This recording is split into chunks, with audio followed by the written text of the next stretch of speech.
डायमाइंस and chemicals limited, इसको मैं present कर रहा हूं। जो डायमाइंस एंड केमिकल्स लिमिटेड देखिए, ये अभी 510-15 के लेवल्स पे चल रहा होगा। और ये स्टॉक देखिए, और इस स्टॉक को मैंने जैन साहब के जेम्स में सिर्फ एक बार कवर किया था, 4 नवंबर 2020। और बहुत कम स्टॉक्स उस टाइम पे जैन साहब के जेम्स में नहीं चलते थे, और उनमें से एक ये स्टॉक है। ये ऊपर के लेवल से बहुत अच्छा खासा करेक्ट किया।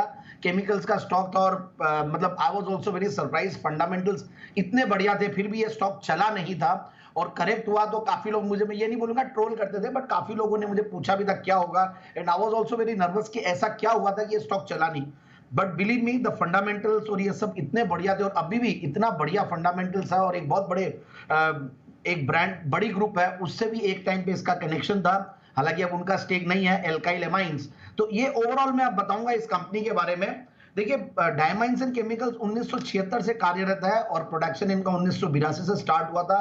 सोल मैन्युफैक्चरर है इंडिया में एक पर्टिकुलर केमिकल का, इथाइल एमाइंस का, और मतलब और पिछले 2 डिकेड से कंटिन्यूअसली कर रही हैं। और कंपनी ने काफी सारे अभी अपने विंड टरबाइन एसेट्स वगैरह बेचे, तो उससे भी काफी इनकी बैलेंस शीट और बेहतर हुई है। और कंपनी का मैं अब सबसे बढ़िया बात जो बोल रहा हूं ये है कि ये जो फंडामेंटल्स है गजब के हैं, और कंपनी ने जो अपने एक्सपर्टीज और R&D के थ्रू जो किया है, कंपनी सिलेक्ट बैंड ऑफ 6 से 8 कंपनीज में आते हैं जिनके पास प्रोप्राइटरी टेक्नोलॉजी है इथाइल एमाइंस की। तो इस तरीके का कंपनी का एक बैकग्राउंड है। और फिर कई सारे जो केमिकल्स हो, पिपराजाइन, एनहाइड्रस और ये सारी चीजें बनाती है। तो ये थोड़ा ये सब फंडामेंटल्स देखते हैं तो कंपनी मुझे बढ़िया लगती है। और अब उसके ऊपर मैं अगर देखूं तो कंपनी का जो रेवेन्यू मिक्स है और जो ओवरऑल फंडामेंटल्स है, 12 के पी मल्टीपल पे स्टॉक है सिर्फ, 48% का return on capital employed, return on equity 36%,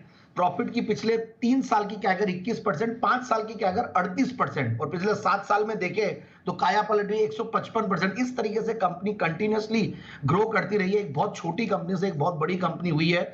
और सबसे बढ़िया बात है सेल्स की ग्रोथ, और ये दोनों है, और ये सारी चीजों में एक जीरो डेट कंपनी है, ये एक और बहुत बढ़िया बात। दूसरा, इनका मैं प्रॉफिट मार्जिन देख रहा था, ऑपरेटिंग प्रॉफिट मार्जिन, क्योंकि देखिए प्रोप्राइटरी टेक्नोलॉजी और सोल मैन्युफैक्चरर कोई चीज का होते हैं तो आपके मार्जिन बहुत हाई होते हैं, तो इसके भी मार्जिन बहुत हाई है।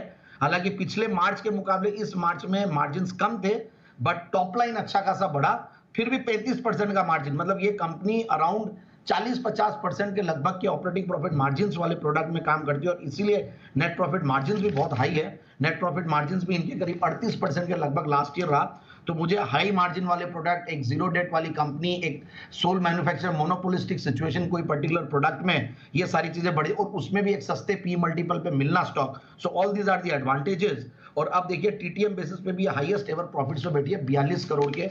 तो कंपनी बेसिकली है 500-550 करोड़ की मार्केट कैप वाली, और उसके सामने प्रॉफिट है 42 करोड़ का। और कंपनी की इक्विटी भी बहुत बड़ी नहीं बोलूंगा मैं, मतलब 10 करोड़ की इक्विटी है, और 10 करोड़ का 10 रुपए का फेस वैल्यू है। प्रोमोटर्स की 55% के लगभग शेयर होल्डिंग है।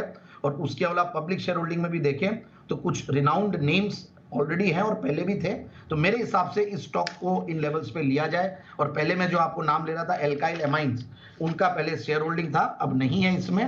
तो ओवरऑल इस स्टॉक को इस लेवल पे ले और 570-590 का टारगेट लगाएं।